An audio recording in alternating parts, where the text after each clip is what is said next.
Hello, welcome to a special top 10 list of the football this weekend all around Europe. Obviously, it's sort of delayed, supposed to post it yesterday, but it's okay, because I don't give a fuck. Anyway, yeah, I was watching football this weekend, and I've come up with a list of 10 performers who played well for their team. During this list, I'm going to break down what they did to be on my list, because it's hard to get on this list, because I'm not gonna lie, getting on the list is a special achievement that you can say to your grandkids, your great aunt who's stuck in the hospital bed with dementia, or your nan running a marathon. But anyway, let me go straight into this list. Okay, it's happy Monday. It's been a sad day as well because Arsenal lost at the weekend all the time. Away games, Arsenal just don't have, I don't even want to analyse that game. No one's even on that list. No Everton player, no Arsenal player. I don't even think about that because it stresses me out. Anyway, next season I'm gonna support the team. Maybe it needs me to be in the stadium telling them players, "Oh, you can't dribble. You can't fucking dribble. Pass the ball to someone." Yeah, maybe it needs me. "Oh, you in goal. Put a check. Fuck off, retire, you're old." You know what I'm saying? So, maybe... you know what? You know why Peter Check is so fucking shit in goal? That's why he's on the bench. You know why? Because his head is playing tricks with him, fam. Oh.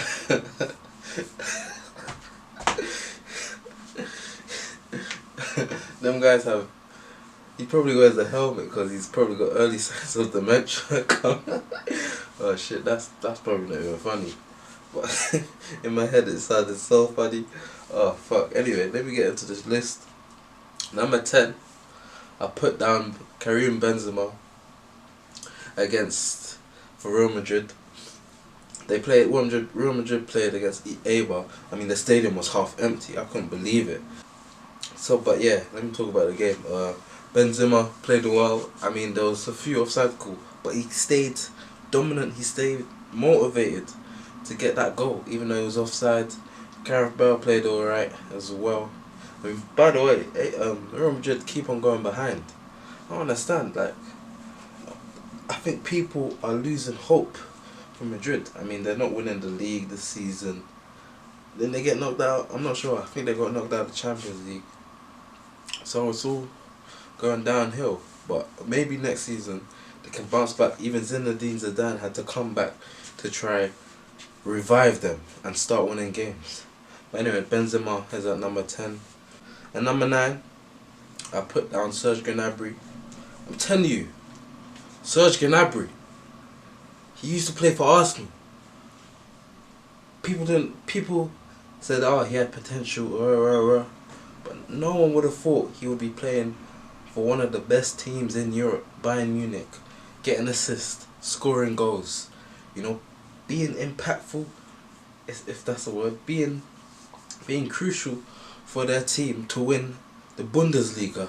Obviously, they win every season, so if he gets kicked out of the club, they're still gonna win every season. But still, he's showing why he should be starting the games.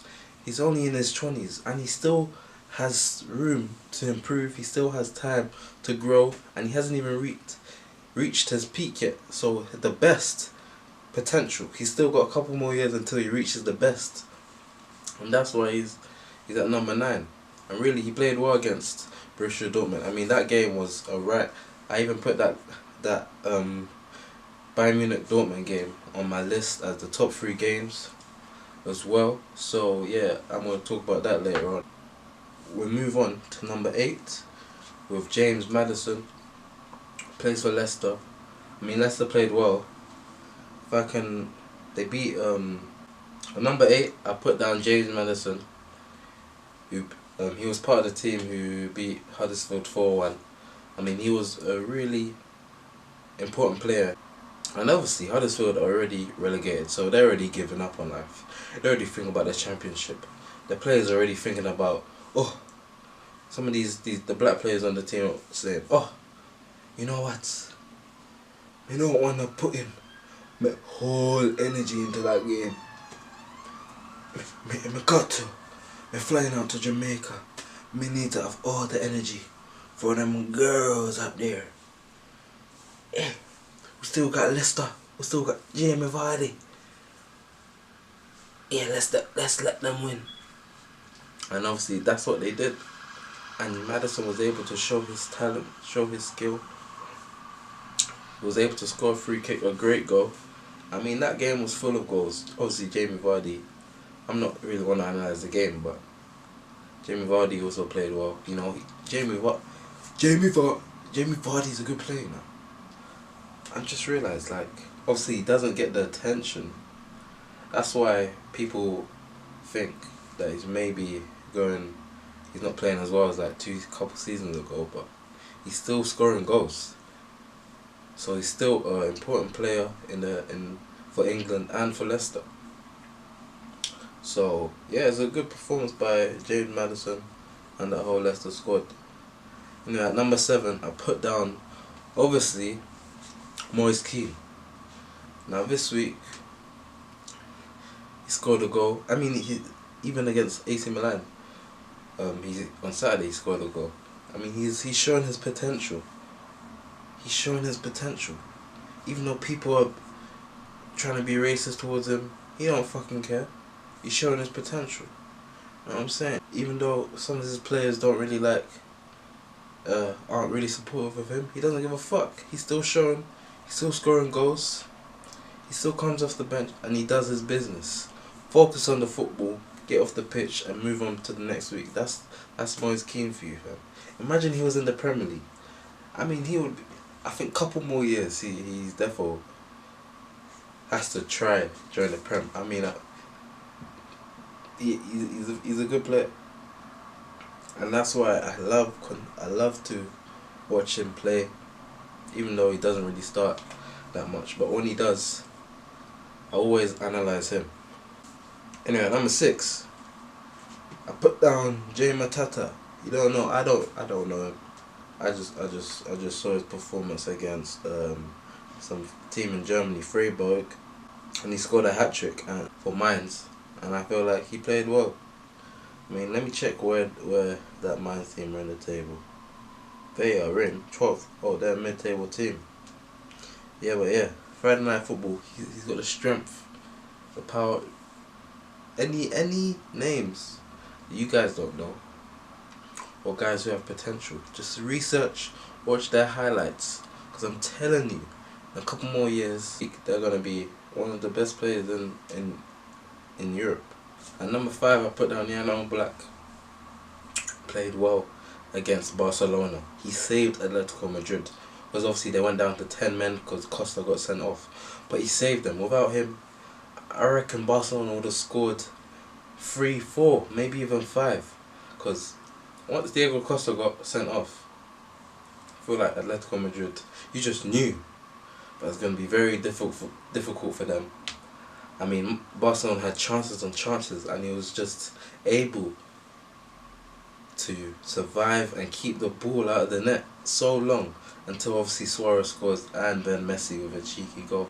I think Jan Black deserves to be in my spot because he really tried to save the team, to grab a draw, even maybe Atletico Madrid could nick something, but it wasn't meant to be. But yeah, but he played very well. Anyway, at number 4, put down Lewandowski, obviously, because he scored goals against Dortmund.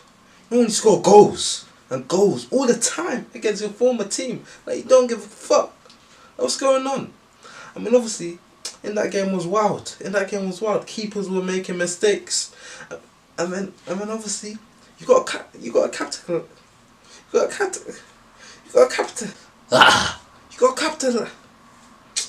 You know what I'm saying?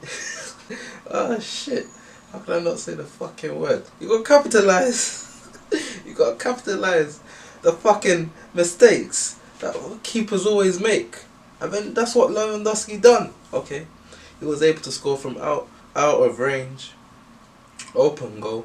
You know, That's what strikers are paid for. That's why they pay them kind of salaries, to make sure when them keepers make mistakes, you're able to score them goals. Okay, and that's what Lewandowski does.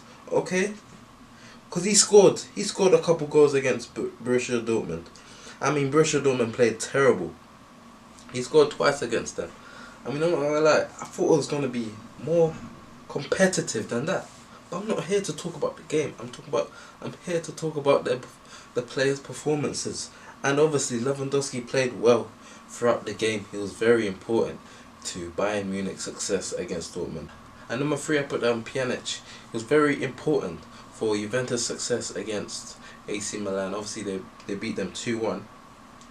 But without him, without his creativity in the midfield, in the pockets, running up and down the pitch, they wouldn't have won. Okay, and that's what. And number 2, I put on Lionel Messi. Obviously, Messi's gonna be on there every week until the end of the season. Let's just face it. So he's always on the list. I don't even have to say much. Number 1, I put down Deulofeu. Okay. Now obviously, Deulofeu played well against Wolves. I mean, Wolves, Watford were 2-0 down with 15 minutes to go, if I'm correct. And then Deulofeu comes back with a cheeky curve to score. You know, just chip it, go around the keeper, and he was able to score like that. Also, he came off the bench and he caused Wolves some problems. Okay, in extra time as well, and that's why Watford are in the final now of the FA Cup, and Deulofeu is at my number 1 spot. He was able to show his skill, his talent. I mean, I'm telling you, these Spanish players still got the skills, like shimmy, you know what I'm saying? But yeah, he's at number 1. My top 3 games was Barcelona against Atletico Madrid, Borussia Dortmund versus Bayern Munich, and obviously my 3rd game was PSG versus Strasbourg. I'll see you guys on Friday for the music special. This lighting's gone, so that I don't know if you can still see me. But yeah, mine's gone. See you guys this week. Make sure to share, subscribe. I've been Lilo Davis.